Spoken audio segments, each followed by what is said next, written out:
Meron ka bang boyfriend na Pakistani na pinipilit ka mag-convert na kapag hindi ka na-convert, hindi daw kayo pwedeng ikasal? Hi guys! Welcome back to my channel. My name is Ernst and this channel is about Pakistani and Filipino love story. So my husband's name is Shari. So for today's video, I'll be talking about the 5 topics that you have to ask or discuss with your Pakistani partner before digging into a deep relationship. Appreciate if you like, share, and subscribe to my YouTube channel so I can continue making this kind of content. Okay, for number 1, this is the very important for me, especially if you're a Christian woman. You have to ask this question if he will requires you to convert into Islam. Sobrang importante yung question na yon kasi kung intact na yung faith mo, but yun nga, na-in-love ka sa isang Muslim man, Pakistani man. So, better ask mo yung partner mo kung kailangan ba mag-convert ka. Kasi kung hindi siya bukal sa loob mo, don't do it. Never do it. So, as early as now na hindi pa ganun ka-deep yung love mo or yung relationship nyo, better cut it out kung alam mo in the end, hindi ka talaga magko-convert and siya, i-require niya na mag-convert ka. That is very important. And in Quran, Muslim man can marry a Christian and then Jews. Yun lang yung dalawang religion na pwedeng asawahin ng mga Muslim. You have to discuss it with him. So, don't ask it to anybody or to someone else, kundi sa partner mo. Number 2 is about marriage. You have to ask him what is his point of view of marriage. Sa Pakistan settings or society or tradition, they have the so-called arranged marriage. The parents of the guy or the female, they agreed na magpakasal yung mga anak nila. Minsan, they do it with their cousins. I don't know what's the reason behind it, but that's happening in Pakistan. You have to ask your partner if ano yung point of view niya with regards to arranged marriage. Kasi, kapag sinabi niya na, I have to follow my parents or my family, girl, better run and better stop the relationship as early as now. Kasi, wala ka talagang makukuha sa kanya na paninindigan or paglalaban ka niya. Don't ever believe what he will say na ganito, ganyan. Kung ang stand niya doon sa arranged marriage is firm. Kumbaga, yun na yung paninindigan niya. You cannot change it. Well, may mga exception to the rule, but majority of them, that's the main reason why I will tell you to ask that question. The arranged marriage. And kapag ikakasal ba kayo, ano ba yung settings nyo? Like, are you going to stay in Pakistan or are you going to stay in Philippines or kung saan man yan? Those questions you have to think and consider. Number 3, since we're talking about marriage or, the impression na you're going to settle with him, diba? So, next is career. If you're working right now, ask him, are you going to work after marriage or you have to stay at home and gawin yung mga gawaing bahay, mag-alaga ng mga anak nyo.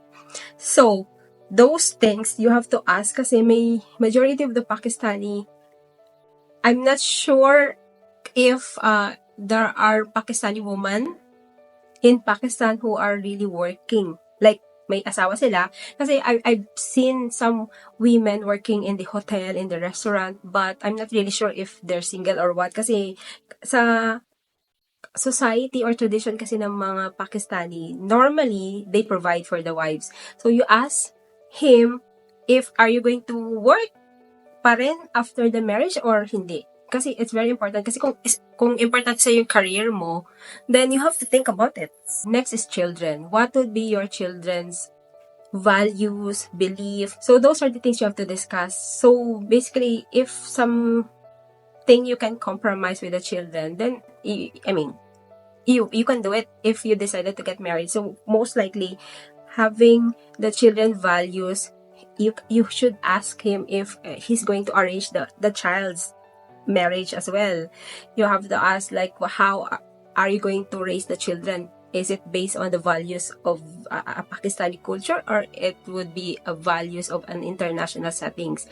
So those are the things that you have to ask, kasi very important din, kasi magiging issue nyo yun in the future kapag hindi nyo pinag-usapan yung mga bagay-bagay. Iba pala yung perception niya sa ganito, iba pala yung opinion niya sa ganito. So those things, you can talk about it. Okay, since tapos na tayo sa marriage, children, career, this would be the last and I think most important. Important naman yung mga apat, pero this one is a bit tricky. So, in-laws. In-laws is, in Pakistan, they have this tradition. They do like a joint family system. When I say joint family system, it's like 3 families living in one roof. It could be minsan, most of the time, malaki naman yung mga bahay. So, may 3 kwarto, 4 na kwarto, or minsan nasa isang compound. So, you have to ask your boyfriend or your partner, how would be the setup once you get married? Are you going to stay with the parents or you have your own house? Kasi, hindi yan maiiwasan na kapag nakatira ka sa in-laws mo, magkakaroon talaga sila ng mga ways on their own ways to makikialam. Ano ba term? Okay, basta makikialam na lang. Na, kunwari, ito yung nakasanayan mo, ito yung parang feeling mo tama for your children or for your marriage life. Pero sila, they will put something or they will impose something that will make your life, I'm not sure if life miserable or what, but I'm not saying it's applicable to all. There are also lucky ladies who got married and then they're happy. So, it depends on the situation, but these things you have to ask your partner. So, alam mo kung ano magiging stand niya in terms of, that in-laws at the same time, hindi ka rin mangangapa at hindi ka mag-a-adjust lang na mag-a-adjust kasi, if you can make a decision now, better make a decision now instead of going through that, that challenges.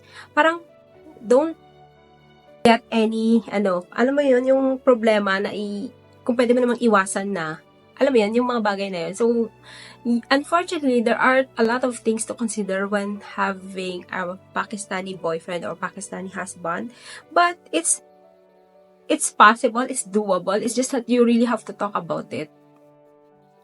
Okay, so yun lang yung mga 5 topics that you have to ask, or 5 questions that you have to ask or discuss with your partner to know him more, especially if you're on a dating stage pa lang. So, that would help you somehow to find out kung ano ba yung mga ugali niya, especially kung di mo pa siya nakikita in person, ha.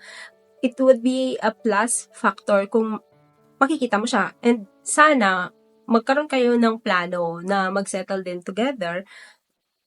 And yun nga, yung magkita talaga muna bago kayo mag-jump into a marriage life. Ang dami ko nang nakausap na talagang pumunta ng Pakistan tapos nagpakasal na. Girls, ladies, don't just jump into marriage kung alam mong, nandun na tayo na may mga haram na sinasabi sa Islam na kultura, Islam na religion or belief. But the thing is, you're in an interfaith relationship. Hindi lang naman siya sa kumbaga hindi naman kayo parang Islam. Kung parang kayo Islam, it's okay. Pero kung meron kang ibang paniniwala, parang somehow you have to meet halfway eh. I don't really advise women because of, they say, yun nga, dahil hindi nga siya acceptable sa Islam na belief. Pero kung nasa relationship ka kasi ng interfaith, you have to consider these things. Anyways, napapahaba na yung chika ko. Thank you so much for watching, and I hope this will help you to decide properly or, mag-isip ka na maayos. Thank you so much for watching, and I hope you still continue to support this channel, and please share, like, and subscribe please, so I would be continuing making this kind of content. Thank you. Bye-bye.